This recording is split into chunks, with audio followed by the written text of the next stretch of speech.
Hello everyone, this is Akshay Sharma, your English teacher. Today we are going to start tense. तो सबसे पहले समझते हैं tense होते हैं कितने प्रकार के। तो देखिए टेंस 3 टाइप्स के हमारे पास होते हैं। बेसिक अगर हम देखें, पहला होता है प्रेजेंट, दूसरा होता है पास्ट और थर्ड वन हमारे पास होता है आपका फ्यूचर। अब अगर हम देखें 3 टेंस हमारे पास होते हैं, तो इन्हीं के 3 की अगर हम बात करें तो एक एक के 4 टाइप्स हमारे पास होते हैं जिनको आज हम डिस्कस कर रहे हैं। तो सबसे पहला जो टाइप मैंने यहाँ पर लिया हुआ है वो है प्रेजेंट इंडेफिनिट, यानी कि प्रेजेंट के अपने 4 टाइप होते हैं, जिसमें पहला इंडेफिनिट आता है, फिर कॉन्टिन्यूअस आता है, फिर परफेक्ट आता है, परफेक्ट कॉन्टिन्यूअस आता है। तो सबसे पहला जो आज हम लोग अपनी सेशन में डिस्कस करेंगे अबाउट प्रेजेंट इंडेफिनिट, वो आपको समझाते हैं। तो सबसे पहले समझते हैं प्रेजेंट इंडेफिनिट होता क्या है। तो हिंदी और इंग्लिश दोनों में हम समझेंगे ताकि सभी को इस वीडियो से जरूर कुछ ना कुछ सीखने को मिले। तो पहला अगर हम देखें तो प्रेजेंट इंडेफिनिट जो होता है, गाइस आपको याद रखना है कि प्रेजेंट इंडेफिनिट का हिंदी भी सेंस होता है, यानी हिंदी में भी इसको बोलते हैं। हिंदी में अगर हम देखें तो आपको इस तरीके से याद रख सकते हैं कि अगर किसी भी वाक्य के अंत में ता है, अगर आता है ती है, अगर आता है ते है, यानी किसी वाक्य के अंत में अगर ता है, ती है और ते है आता है तो वो क्या कहलाएगा? प्रेजेंट इंडेफिनिट कहलाएगा जनरल बेस पर। तो ये बात जनरली आपको याद रखनी है, ऐसा फिक्स नहीं कि जहां पर भी ता है, ती है, ते है आएगा तो प्रेजेंट इंडेफिनिट होगा, लेकिन जनरली हम ऐसा मान के चलते हैं कि किसी वाक्य के अंत में अगर ता है, ती है, ते है आता है तो प्रेजेंट इंडेफिनिट ही होता है। एग्जाम्पल, अब एग्जाम्पल अगर हम देखें, लाइक एग्जाम्पल नंबर 1, मैंने कहा वह मेरे घर आता है, मैं स्कूल जाता हूं, हम पढ़ाई करते हैं। तो इस तरीके जितने भी वाक्य के आपके बनेंगे वो क्या बनेंगे? प्रेजेंट इंडेफिनिट से रिलेटेड बनते हैं। अब आगे देखें, रूल्स हम समझने की कोशिश करेंगे। तो मैं यहाँ पे कुछ रूल लिखे हैं, रूल नंबर 1 और रूल नंबर 2। अब रूल नंबर 1 होता क्या है? रूल नंबर 1 में अगर हम देखें तो सबसे पहले हमारे पास आता है सब्जेक्ट, सब्जेक्ट के साथ वर्ब की first form plus object and etcetera. अब गाइस समझना क्या है रूल नंबर 1, रूल नंबर 1 को ध्यान से समझें। सबसे पहले सब्जेक्ट यूज हो रहा है, सब्जेक्ट के साथ वर्ब की फर्स्ट फॉर्म आ रही है, फर्स्ट फॉर्म के साथ ऑब्जेक्ट आ रहा है एंड एक्सेट्रा आ रहा है। रूल नंबर 1 ये हुआ। अब रूल नंबर 2 होता क्या है? तो रूल नंबर 2 में क्या होता है कि सबसे पहले सब्जेक्ट आ रहा है, सब्जेक्ट के साथ वर्ब की फर्स्ट फॉर्म आ रही है, फर्स्ट फॉर्म के साथ क्या लगता है? एस या ईएस। ये आपको याद रखना है कि फर्स्ट फॉर्म के साथ एस या ईएस आपका यूज होगा और उसके बाद क्या लग जाएगा? ऑब्जेक्ट लगेगा। बिल्कुल गाइस याद रखिएगा, सब्जेक्ट वर्ब की फर्स्ट फॉर्म के साथ एस या ईएस प्लस ऑब्जेक्ट। अब 2 रूल्स हमारे पास है, दोनों ही रूल्स में डिफरेंस क्या है? डिफरेंस ये है कि रूल नंबर 1 में हमारे पास आ रहा है वर्ब की फर्स्ट फॉर्म और रूल नंबर 2 में हमारे पास आ रहा है वर्ब की फर्स्ट फॉर्म साथ एस या ईएस। अब यहाँ पे डिफरेंस समझेंगे कि दोनों रूल्स का यूज कैसे होता है। तो सबसे पहले अगर हम देखें, जहां पर याद रखिएगा प्रेजेंट इंडेफिनिट में जहां पर वर्ब की फर्स्ट फॉर्म आएगा तो वर्ब की फर्स्ट फॉर्म कब आएगा? जब सारे के सारे सब्जेक्ट कैसे होंगे? प्लूरल होंगे, यानी बहुवचन में होंगे।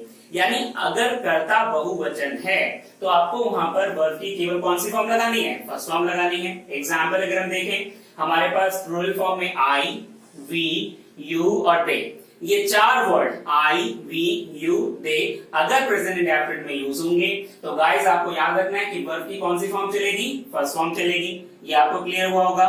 आगे समझते हैं रूल नंबर 2। रूल नंबर 2 में क्या कह रहा है कि वर्ब की फर्स्ट फॉर्म साथ यूज होता है एस या ईएस। अब वर्ब की फर्स्ट फॉर्म साथ एस या ईएस कब यूज होता है? वर्ब की फर्स्ट फॉर्म साथ एस या ईएस तब यूज होगा जब वहां पर सब्जेक्ट कैसा होगा? सिंगुलर। यानी कि आपको याद रखना है रूल नंबर 2 फॉलो करता है उन सब्जेक्ट्स को, यानी उन कर्ताओं को जहां पर वो एक वचन में रहेंगे, यानी सिंगुलर फॉर्म में रहेंगे। यानी कर्ता अगर एक वचन में है तो रूल नंबर 2 आप यूज करेंगे, वहां पर वर्ब की फर्स्ट फॉर्म साथ एस या ईएस आपको लगाना होगा। एग्जाम्पल अगर हम देखें तो हमारे पास सिंगुलर सब्जेक्ट कौन कौन से होते हैं? पहला होता है ही, फिर होता है शी, फिर होता है इट और फिर क्या होता है? नेम होता है। यानी ही, शी, इट और नेम। गाइस रट लीजिए इस बात को कि ये 4 सब्जेक्ट आपके क्या होते हैं? एक वचन होते हैं, सिंगुलर होते हैं और अगर ये कहीं पर आएंगे तो वहां पर वर्ब की फर्स्ट फॉर्म साथ एस या ईएस आपको लगाना है। अब अगर हम देखें तो क्लियर हुआ होगा आपको कि रूल नंबर 1 और 2 किस तरीके से यूज हो रहा था। अब देखते हैं जरा, मैंने आपको बताया कि वर्ब की फर्स्ट फॉर्म साथ एस लगाना होता है या वर्ब की फर्स्ट फॉर्म साथ क्या लगाना होता है? ईएस लगाना होता है। ये हम यूज करते हैं। अब वर्ब की फर्स्ट फॉर्म साथ एस कब लगाना है और वर्ब की फर्स्ट फॉर्म साथ ईएस कब लगाना है? यानी कि वर्ब की फर्स्ट फॉर्म साथ एस कब लगेगा या वर्ब की फर्स्ट फॉर्म साथ ईएस कब लगेगा? अब जरा ये समझें। सबसे पहले मान लीजिए कोई वर्ब की कोई भी स्पेलिंग है, अगर कोई भी स्पेलिंग कॉन्सोनेंट्स में खत्म होती है, गाइस बिल्कुल याद रखिए कॉन्सोनेंट्स एंड वोवेल्स का एक छोटा सा पार्ट यहाँ पर हम ले रहे हैं। कॉन्सोनेंट्स क्या होते हैं? जैसे कि अल्फाबेट्स हमारे पास इंग्लिश में 26 अल्फाबेट्स होते हैं। अब 26 अल्फाबेट्स में वॉवल्स होते हैं ए, ई, आई, ओ, यू, यानी 5 वॉवल्स हुए और बाकी सब क्या होते हैं? कॉन्सोनेंट्स। तो याद रखिएगा कोई भी वर्ब की स्पेलिंग अगर वॉवल्स पे खत्म होती है तो वहां पर हम क्या लगाते हैं? ईएस लगाते हैं। कोई भी स्पेलिंग अगर कॉन्सोनेंट्स पे खत्म होगी तो वहां पर हम क्या लगाएंगे? एस लगाएंगे। एग्जाम्पल अगर हम देखें लाइक वांट है, अब वांट की स्पेलिंग खत्म हो रही है टी यानी कि वॉवल्स पे, तो सॉरी कॉन्सोनेंट्स पे, तो हमने क्या लगाया? एस लगाया यानी वांट्स हो गया। अगर इसे से देखें टॉक, तो टॉक में कहां पर खत्म हो रही है? के पे खत्म हो रही है, कॉन्सोनेंट है तो एस लग गया तो टॉक्स हो गया। इसी तरह से वॉवल्स में स्पेलिंग खत्म हो रही है, जैसे मान लीजिए गो हो गया और डू हो गया। अब गो और डू की जो स्पेलिंग है कहां पर खत्म हो रही है? वॉवल पे, तो क्या लगेगा? ईएस लग जाएगा, तो यहाँ पर हो जाएगा गोस और डस। तो ये चीज आपको याद रखनी है। अब ये सब हमने पढ़ा प्रेजेंट इंडेफिनिट में, ये केवल इंट्रोडक्शन था प्रेजेंट इंडेफिनिट का कि रूल कैसे यूज होता है। और आपको बिल्कुल याद रखना है रूल नंबर 1 और रूल नंबर 2 जितना भी अब तक हमने पढ़ा, ये दोनों ही रूल कब फॉलो होंगे? जब कभी भी स्टेटमेंट आपका कैसा होगा? पॉजिटिव सेंस में होगा। गाइस बिल्कुल याद रखिएगा कि रूल नंबर 1 और 2 दोनों आपको तभी यूज करना है जब स्टेटमेंट कैसा होगा? पॉजिटिव सेंस में होगा। तो मुझे उम्मीद है आपको प्रेजेंट इंडेफिनिट क्लियर हो रहा है। फटाफट से नोट डाउन करें फिर आगे बढ़ते हैं। चलिए आगे बढ़ते हैं गाइस, देखते हैं जरा किस तरीके से कहानी बनती है। अब लास्ट टाइम हमने भी पढ़ा जस्ट अभी कि किस तरीके से स्टेटमेंट जो है पॉजिटिव है तो क्या रूल्स हमें अप्लाई करने हैं, वो सब आपको समझ में आ गया होगा। अब आगे देखें जरा। नेक्स्ट अगर हम देखें रूल नंबर 3, तो रूल नंबर 3 यहाँ पर यूज हो रहा है subject plus do does plus not plus verb की first form object and etcetera.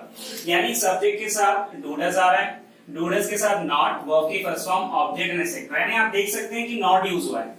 अब नॉट यूज हुआ यानी स्टेटमेंट कैसा हुआ? नेगेटिव सेंस हुआ, सिंपल सी बात है।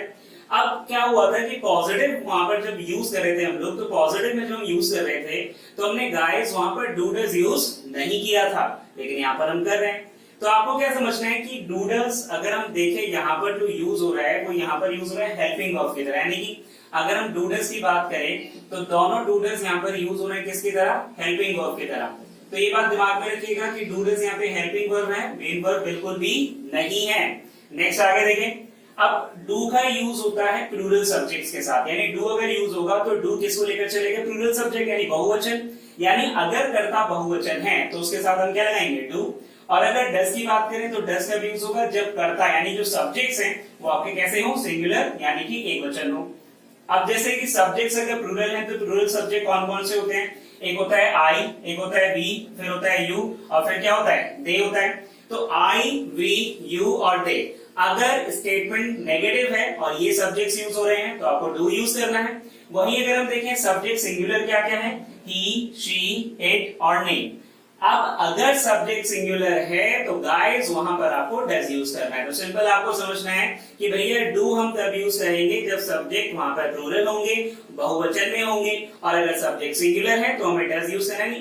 एक वचन अगर करता है तो वहां पर हम आपका डज यूज करेंगे। आगे देखते हैं। तो ये समझना है गाइस कि रूल नंबर 3 यानी जो रूल नंबर 3 है वो हमेशा फॉलो होगा कब? जब स्टेटमेंट कैसा सेंस देगा? नेगेटिव सेंस देगा। तो बिल्कुल अगर स्टेटमेंट नेगेटिव सेंस दे रहा है तो रूल नंबर 3 आप यूज करेंगे। नेक्स्ट अगर हम देखें रूल नंबर 4, तो रूल नंबर 4 में हमने क्या किया? डू डज पहले लिया। अब डू डज पहले लिया फिर उसके बाद सब्जेक्ट आ रहा है, वर्ब की first form, object and etcetera. अब कंडीशन क्या है कि सबसे पहले डू डज आ रहा है, सब्जेक्ट, वर्ब की first form, object and etcetera. अगर इस तरीके का स्ट्रक्चर कहीं पर भी आता है गाइस, याद रखिएगा, अगर इस तरह का स्ट्रक्चर कहीं पर भी आता है तो वो क्या बनेगा? इंटरोगेटिव सेंस, यानी कि क्वेश्चन पूछने में हम इसका यूज करते हैं। तो इंटरोगेटिव सेंस का मतलब क्या हुआ कि जब भी मैं किसी से क्वेश्चन पूछना चाहता हूं, मैं पूछना तो क्या करते हो, इस तरह के स्टेटमेंट अगर हम पूछ रहे हैं या फिर कोई इंटरोगेटिव सेंस अगर हम देख रहे हैं तो वहां पर हम क्या यूज करेंगे? रूल नंबर 4 हम यूज करेंगे। तो डू डज सबसे पहले सब्जेक्ट, फिर वर्ब की first form, object and etcetera. ठीक है? क्या तुम पढ़ने जाते हो, क्या तुम खेलने जाते हो, क्या तुम यहाँ आते हो, इस तरीके के वाक्य हम इससे बनाएंगे। अब अगर हम देखें रूल नंबर 4, तो याद रखिएगा रूल नंबर 4 इंटरोगेटिव सेंस को फॉलो करता है और सबसे पहले क्या लेता है? हेल्पिंग वर्ब्स को लेता है। तो जहां पर भी स्टेटमेंट के अंदर हेल्पिंग वर्ब सबसे पहले आ रही हैं तो वहां पर आपको याद रखना है वो हमेशा बनेगा इंटरोगेटिव सेंस में आपका जाएगा। तो बिल्कुल समझ में आ रहा होगा सभी को। फटाफट से इसे नोट डाउन कीजिए फिर आगे करते हैं। चलिए शुरू करते हैं आगे गाइस। तो हमने 4 रूल पढ़े अभी तक। हमने पढ़ा पॉजिटिव सेंस के लिए कौन से रूल्स यूज होते हैं वो हमने पढ़े, फिर नेगेटिव के लिए पढ़ा हमने, उसके बाद हमने इंटरोगेटिव के लिए पढ़ा और पॉजिटिव में ही हमने 2 रूल्स को पढ़ा। तो 4 रूल्स हमने टोटल पढ़े। अब देख रहे हैं रूल नंबर 5। तो रूल नंबर 5 क्या है गाइस कि सबसे पहले यहाँ पर यूज हो रहा है WH फैमिली। WH फैमिली के बाद हो रहा है डू डज प्लस आपका सब्जेक्ट, वर्ब की first form plus object plus etcetera. अब अगर हम देखें यहाँ पे रूल क्या यूज हो रहा है, WH फैमिली यूज हो रहा है। WH फैमिली के बाद do does plus subject plus verb की first form, object and etcetera.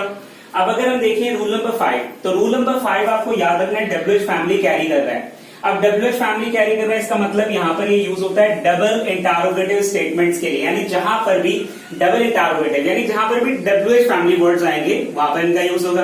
अब आप लोग क्या होगा सर WH फैमिली वर्ड्स होते क्या है, तो याद रखिएगा WH फैमिली वर्ड्स हिंदी में अगर हम देखें प्रश्नवाचक शब्द, तो यानी जो प्रश्नवाचक शब्द हैं उन्हीं को हम लोग क्या बोलते हैं WH फैमिली वर्ड्स, लाइक क्या, क्यों, कैसे, कब, कहां, इस तरह के जो वर्ड्स हो गए कि या कैसे भी। अब जैसे मैंने वही ले रखा है यहाँ पे, जैसे व्हाट मतलब क्या, WH लेकर चल रहा है। वेयर मतलब कहां, WH लेकर चल रहा है। हाउ मतलब कैसे, WH लेकर चल रहा है। व्हेन मतलब कब, WH लेकर चल रहा है। व्हाई मतलब आपका क्यों, WH लेकर चल रहा है। और हु मतलब कौन, यानी WH लेकर चल रहा है। तो कंडीशन क्या है गाइस, तो याद रखिएगा WH फैमिली वर्ड्स प्रश्नवाचक शब्द होते हैं जिनके द्वारा हम प्रश्न पूछने का कार्य करते हैं।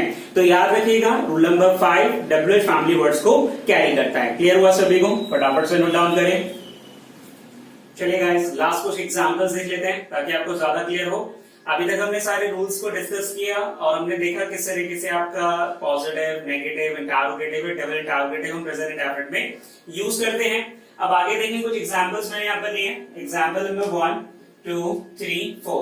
अब हमने देखा एग्जांपल नंबर 1 क्या दिखा रहा है, पॉजिटिव सेंस दिखा रहा है। पॉजिटिव सेंस लाइक मैंने कहा आई गो टू स्कूल, यानी कि मैं स्कूल जाता हूं।